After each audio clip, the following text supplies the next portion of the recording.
Welcome to the PharmaSource podcast. Good afternoon, everyone, and a very warm welcome to another edition of the PharmaSource podcast in the lead up to CDMO Live 2025. Delighted today to be joined by one of our partners, Lifecore Biomedical, who are one of our gold sponsors and also our registration sponsor. Particularly pleased today to be joined by Jackie Klecker, who's Executive Vice President of Quality and Development Services, and also by Ryan Swanson, who's Director of Process Development at Lifecore Biomedical. Jackie, maybe we can start with you. Can you give us a bit of information about your background? Sure, Chris. I have about 30 years in the medical device and pharmaceutical fields. I've been 15 years here at Lifecore. My background is a chemical engineer and kind of went up through the ranks, through the tech ops, validation, went into quality, regulatory, ran the operations here as a general manager for 4 years. So I've done a little bit of everything. Thank you very much, Jackie. That's very helpful. And Ryan, same question for you. Can you tell us a bit about yourself, please? Sure. So I've been in the industry for a little over 11 years. Of that, I've worked at Lifecore for a little over 5.5 years, leading the process development group. We work closely with our clients, developing and designing the formulation and filtration processes on a wide range of the different types of projects that we support here at Lifecore, both early and late stage. Also have responsibility within process development for overseeing some of the manufacturing activities for our early phase GMP products.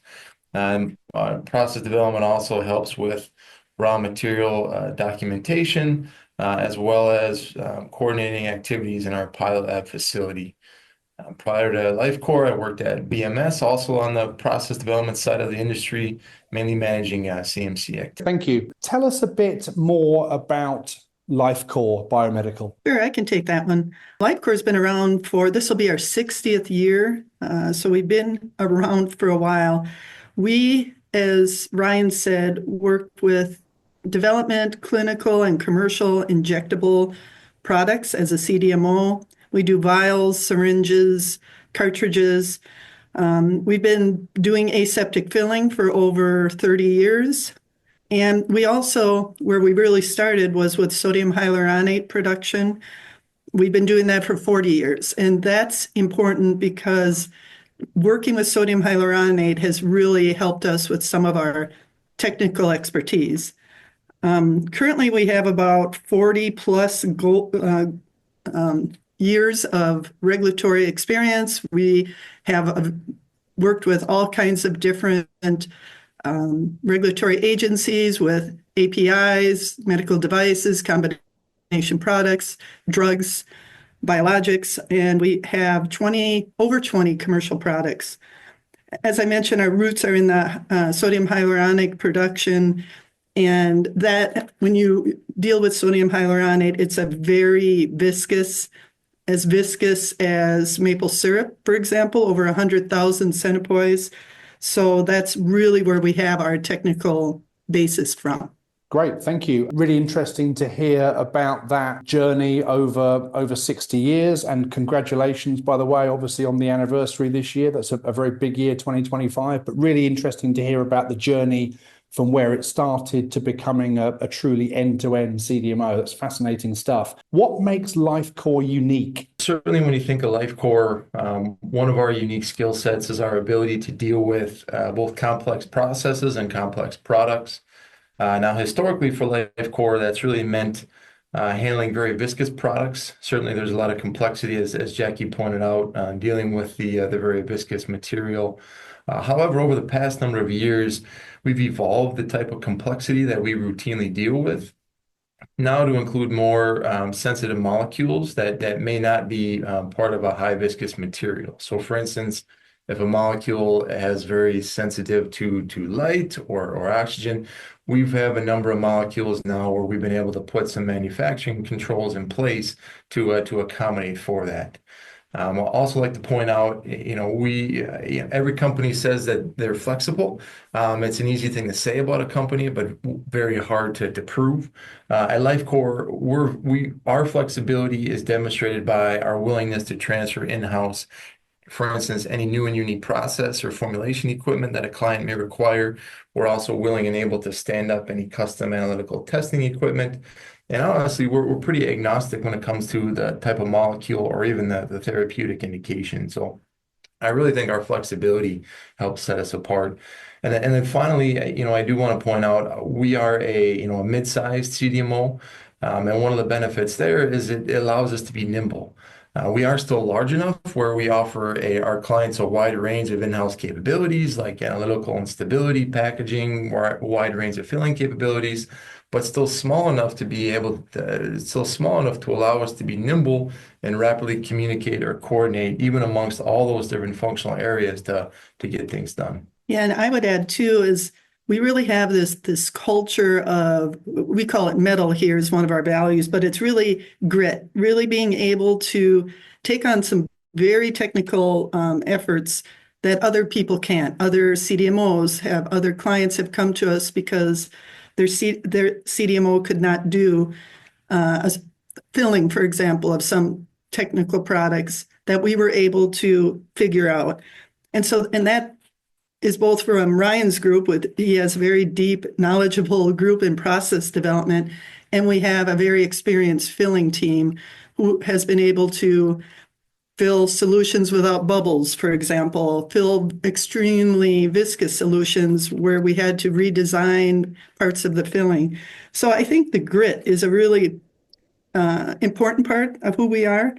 And like I said, we've had some of our clients right now are here because other people couldn't work with their product. That's a really interesting point. I mean, obviously, the points mentioned about flexibility, ability to deal with those complex scenarios, complex products and processes, really important. But I love the point about grit and being prepared to take on some of those really complex challenges. Jackie, you recently announced that you were shifting to a new position at Lifecore and are now effectively into the role of EVP of Quality and Development Services. Tell us a bit more about that and your objectives as you step into this new role. Yeah, prior to this role, I was both the head of quality development services and I had all of the operations. So I was the general manager here at Lifecore. And that's a lot, right? I'm really excited. We hired a VP of operations, Thomas Goldugger, who comes here with a lot of experience. He's working now with the operations team and supply chain engineering. And I'm lucky enough I get to still be the head of quality with our quality systems and really work more with the development services function of our company, and especially with Ryan and his team. So with that focus, some of the goals and objectives I have is focused on ensuring that our development services produce a manufacturable and quality product the first time. I know Ryan is very deep into the quality by design, for example. Along with that, from the quality perspective, is we're growing fast here, and we have to ensure our quality management system maintains the expertise that we have, and then expands with growing regulations. And I think the last real focus from that aspect is simplifying and automating our systems. Our CAPAs, we're going to continue to expand our LIMS in QC. We have some and we're expanding it in virtual reality training. Electronic batch record is another topic we're looking at. And then finally, a goal for me and for my team is really the communication with our customers from a development services aspect and commercial services. And it's really, as Ryan mentioned, we can do any type of molecule. We're agnostic to the where it comes from. And so, our motto is really, we're here to create a home for our clients' molecules. We want to invest with our customers, make sure they're successful, and see the product come to life. And staying on the theme of quality, what are some of the overarching challenges that you've seen while working with both customers and also with global regulatory bodies? Yeah, so I mentioned we are compliant to and inspected for a medical device, APIs, drug, and we also work with obviously FDA, EU, Brazil, Canada, Japan. We've been audited by. So that's for our commercial products typically. One of our things we've growing recently is really on the phase appropriate FDA and QMS requirements for the work that's done on the early clinical, preclinical, and clinical production. So what that means is that you don't have to follow the full FDA expectations. There are risk-based things you can do to get a product through development faster to help our clients go through their clinical. For example, based on a risk-based assessment, we can produce in a pilot lab a GMP batch versus doing it in our commercial manufacturing space. As Jackie mentioned, taking a risk-based, phase-appropriate approach to creating a solution for our clients from a manufacturing facility standpoint. And so at Lifecore, we looked at our pilot lab facility and we created a series of policies and procedures that will allow us to create a phase-appropriate GMP manufacturing environment. And by doing so, we're able to offer our clients a opportunity or an option that doesn't require finding time in our other clean room space that we have at Lifecore.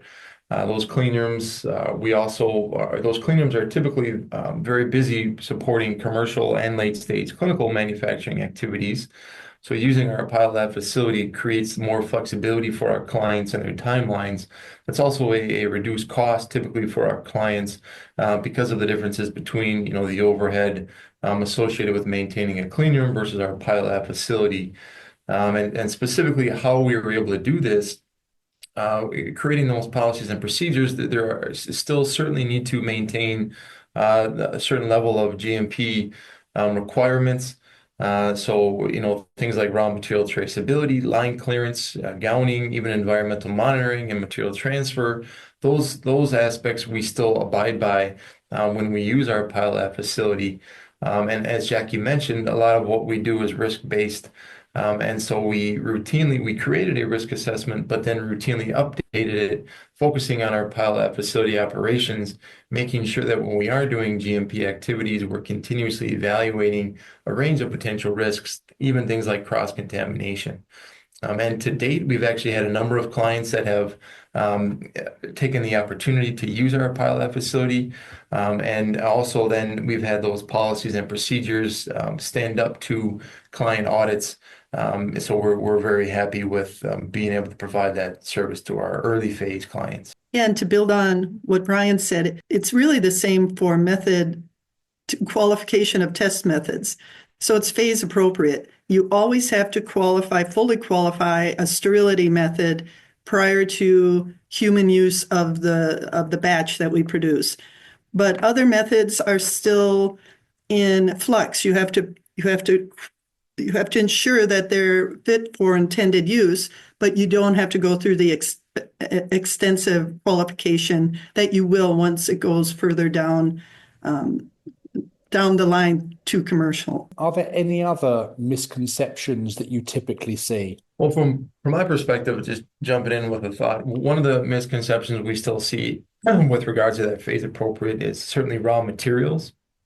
And what I mean by that is there's an emphasis to make sure that we're eliminating the potential for changing raw material vendor, eliminating the need to change raw material vendor as your project progresses from the early phase to the late stage. So what that looks like is if you can find a appropriate GMP grade sourced raw material and implement that into your project in the early stages, that GMP source is going to be appropriate for you all the way through the later stages and potentially even as you go to your commercial life cycle of your product. Now, I should mention there are certainly, again, taking that risk-based approach, certain situations where specifically on the early phase, a raw material does not need to be GMP sourced, which at Lifecore we have experience working through, as I mentioned, the risk assessment to make sure that that's still appropriate. However, as you progress your project to the later clinical stages, there will be a point where it becomes a requirement to have a higher level of control around your raw material sourcing. And as a result, you'll need to transfer or potentially find a new vendor, a new raw material source, which could lead to that introduction of variability into your process. Now, I know that might sound a little bit complex, but the good news is at Lifecore, we do obviously have a lot of experience solving this kind of Rubik's Cube. We have a nice cross-functional team with supplier quality, supply chain, process development, regulatory, etc. But I would say that the raw materials is one of the misconceptions that we do encounter. Yeah, I think another one is also related to the assurance of the sterility of the product. I mentioned you have to fully validate a sterility test method before the product's used in human clinicals. You also have to ensure that your method of filling has gone through the appropriate aseptic process simulation or media fill for that filling container. And also you have to ensure that whatever you're using, whatever process you're using to sterilize the material also needs to be fully validated. And those are, extensive validations, but that has to be done before you use the product in humans. And so that's typically a conversation we have with our clients. They want to go fast, but you also have to make sure that the human that this product's being used in obviously is not harmed. We touched on this point earlier briefly, but quality by design is obviously a big topic when discussing quality. Can you provide a bit more background? Yeah, quality by design, brief background for those that may not be familiar. Essentially, it's a very efficient, data-driven process that allows for mapping and better understanding the design space of your process and ultimately your product. Again, it follows a risk-based approach where the result is to target a very robust control strategy for your product and really build in quality to the process, not try to test in quality at the point of release. It's a very widely adopted approach across the industry. It's why it's repeatedly referenced in a lot of the guidance documents, including multiple ICH sections. And it's applicable, honestly, whether you're developing an analytical method, a formulation process, or even looking to better understand your filling or packaging parameters. And now at Lifecore, we really feel that it's never too early to implement that quality by design for our clients' projects. But we certainly understand that there are circumstances for our clients that really prevent kind of a wide adoption of that QBD principles early on, whether it's a critical raw material shortage. To generate that data, it does add time, so there may be a timeline or other resource constraint. But we do still emphasize with our clients the long-term benefits of starting that QBD concept as early on in the project as is feasible. We kind of put it on our phase-appropriate wish list, if you will, for our clients. Thanks, Ryan. That's really, really good to hear. Beyond quality, from a regulatory perspective, what are the key highlights to consider? I think especially this year, a lot of discussion on the Annex 1 requirement. That is definitely one that we have implemented here in our facility. We did need to update certain processes, equipment even, to be compliant to that. So that's definitely a focus for us. Another one is the geographic differences, what different audit regulatory bodies are looking for. For example, Brazil focuses on different topics than possibly the EU. We're also a med device company, so we have to ensure we're CE marked, for example. So we have a notified body that inspects us, and we have to include that. So there's a challenge just to ensure that our quality management system includes all those topics. We only have one QMS that that we have absorbed all those requirements. So that's always a topic, an interesting discussion when we have the regulatory. I think another one is we have lots of customers. We do a change that's the same for all of them. Some customers would say it needs a 180-day FDA submission. Others, it's an annual reportable, the same change. So our regulatory teams have to work very closely with the customers to interpret the change, explain why it can be maybe a shorter regulatory approval than possibly the customers came up with. And the overall theme, especially for our company, is the risk-based approach. Everything we do here is risk-based. Every change goes through a risk-based analysis that will drive the further work that goes on. And we definitely want to ensure that the data package we give our customers on changes really can help support them with their regulatory approvals that they need to do. Okay, clear. Thank you very much, Jackie.